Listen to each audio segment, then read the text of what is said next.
बुजुर्ग, ये जो मोह माया दुनिया सब बुजुर्गों की है। अगर बुजुर्ग नहीं हो, आपके भरोसे चार एक दिन देश को हवाले कर दिया जाए तो क्या हो जाए? जो होना है वो हो जाए 4 दिन में। बुजुर्गों की ही सब कुछ माया है, बुजुर्गों की वजह से समाज आज सकारात्मक दिशा में जा रहा है, तो उसमें नौजवानों का हाथ है या बुजुर्गों का? बुजुर्गों के बिना कुछ भी नहीं हो सकता। अपने छोटी क्लास में तो कहानी आती थी बुजुर्गों की। बुजुर्गों के बारे में कहते हैं कि कोई लड़का था और उसने एक लड़की से विवाह करने का प्रस्ताव रखा। लड़की ने विवाह के लिए हामी भर दी, लेकिन लड़की के पिता ने कहा कि विवाह तभी हो जब बारात में कोई बूढ़ा नहीं आए। बारात में कोई कौन नहीं आए? बूढ़ा। लड़के वाले ने कहा यार ये बात तो अच्छी बात है, हम भी चाहते हैं बूढ़ा नहीं जाए, टाइम से पहले डीजे वीजे बंद करवा देते हैं, पूरा आनंद भी तो नहीं लेने देते, बीच में नाचते हैं तो कोई आके साइड में कर देता, छोरों साइड में वो लुगाइयां नाचेगी, ये वो। बताओ, अपन तो जैसे वहां पर कोई आटा लगाने के लिए आए हैं, लुगाइयां नाचेगी तो नाच लेगी, लेकिन अपने भी चाहते हैं कि भाई, वो लड़का भी चाहता था कि कोई बुजुर्ग नहीं आए। बारात रवाना होने का समय हुआ तो लड़के का नाना आकर सामने बैठ जाता, बोला नहीं मैं तो बारात में जाऊंगा ही जाऊंगा। उस बाणु ने समझाया नाना मान ले, 8-10 कार्ड आए हुए हैं, मेरी वाली शादी के बाद में और घुमा लाऊंगा, कम से कम आज रुक जा। नाना ने कहा नहीं, बाणु को इतना बड़ा लाड प्यार से पाला पोसा बड़ा किया, और मुझे बारात में नहीं ले जाए तो कैसे जाएगी बारात? नाना जीत पड़ गए। अंत में नाना ने तो यहां तक कह दिया कि भाई मुझे तो डिग्गी में बिठा लो भले ही, लेकिन कम से कम बारात में लेके तो चलो। उसने कहा नाना देख लिया तो पूरी दिक्कत हो जाएगी, बारात वापस लौट जाएगी। लड़की वालों ने शर्त रखी है कि कोई बूढ़ा बारात में नहीं आना चाहिए। बोला नहीं मैं बाहर नहीं निकलूं, प्रॉमिस है, वादा है, बस कम से कम डीजे के गाने सुनते रहे, आराम से बारात में तो लेके चलो। और उस बुजुर्ग व्यक्ति को कहते हैं कि डिग्गी में बिठाकर बारात में ले जा दिया गया। बारात पहुंचती है, बारात को डेरे पर रोका जाता है। डेरा तो समझते ही हो, डेरे पर रोका जाता है। तो लड़की वाला पिता पूरे बारात के डेरे को कहता है कि भाई एक बार तलाशी ली जाए कि कोई बुजुर्ग आया कि नहीं आया, उसके बाद बारात को नाश्ता वास्ता करवाया जाए। सारी तलाशी ली गई, लेकिन कहीं पर भी कोई बूढ़ा नहीं मिला, क्योंकि नाना तो डिग्गी में सो रहा आराम से। बताया कि एकदम एग्जैक्ट है, आपने जो शर्त रखी है लड़के वालों ने मान ली है, कोई बूढ़ा नहीं है, अब आगे के काम हो सकते हैं। बारात को नाश्ता वास्ता करवाया। बाराती नाचते नाचते तोरण मारने तक दूल्हे को लेके चले गए। दूल्हा तोरण द्वार पर खड़ा है।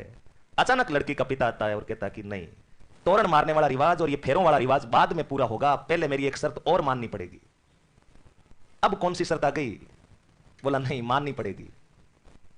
शर्त यह है कि जिस गांव में ये शादी होने वाली थी वो गांव किसी नदी के किनारे बसा हुआ एक छोटा सा गांव है।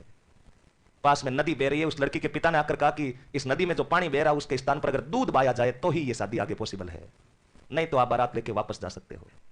सारे वहां पर अचानक नागिन डांस करने वाले चौकन्ने हुए। अरे दूध नदी में कैसे बाया जाए? कोई छोटा मोटा कोई टैंक टांक हो तो इधर उधर फोन फान करवा करके अलवर भरतपुर धौलपुर तक व्यवस्था कर ले। 1000-2000 लीटर तो और भी बंदा मरता क्या नहीं करता, इमरजेंसी में व्यवस्था कर ले। दूध, उसमें लाखों टन दूध चाहिए, पॉसिबल ही नहीं है। बड़े उदास मन से बंद करके डीजे को वापस बारात के डेरे पे आ जाते हैं। बारात वापस रवाना होती है। लड़के ने उसने कहा यार नाना को तो बाहर निकालो, अब क्या दिक्कत है, फेरे तो वैसे ही नहीं होने।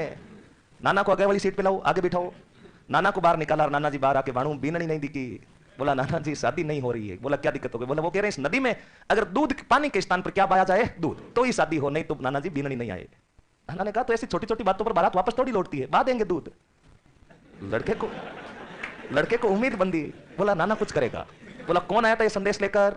बोला उस लड़की के पिता की तरफ से आया था। बोला उस बंदे को वापस बुलाया जाए, मैं तो वापस जा रहा हूं डिग्गी में, क्योंकि मुझे देखेंगे तो वापस लौटा देंगे। मैं जो बात कह रहा हूं वो आप उस लड़की के दूध के पिता ने जिस भी व्यक्ति को भेजा था संदेश के माध्यम से उसको भेजना और कहना लड़की के पिता को ये बात बोल दे। नाना ने कहा कि आप उनको कह दें कि दूध की व्यवस्था हो गई है, गुजरात से अमूल टैंक रवाना हो गए हैं, आप फटाफट नदी का पानी खाली करवाओ। अगर देर हो गई नदी के पानी को खाली करना, दूध फटफटा गया तो हमारी कोई गारंटी नहीं है, और मैं तो वापस कहां जाकर बैठ रहा हूं डिग्गी में। उस लड़के ने वापस संदेश लड़की के पिता को भिजवाया। बोला ऐसी ऐसी बात है, उन्होंने कहा कि दूध की व्यवस्था हो गई है, फटाफट नदी का पानी क्या करवाया जाए खाली। क्या पॉसिबल है? नदी का पानी खाली हो सकता है?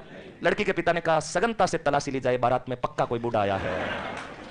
और जब इस बार सीबीआई जांच की गई तो उस डिग्गी में से बताओ नाना क्या थे? तैयार। तो बिना बुजुर्गों के समाज का अस्तित्व संभव है क्या? नहीं है।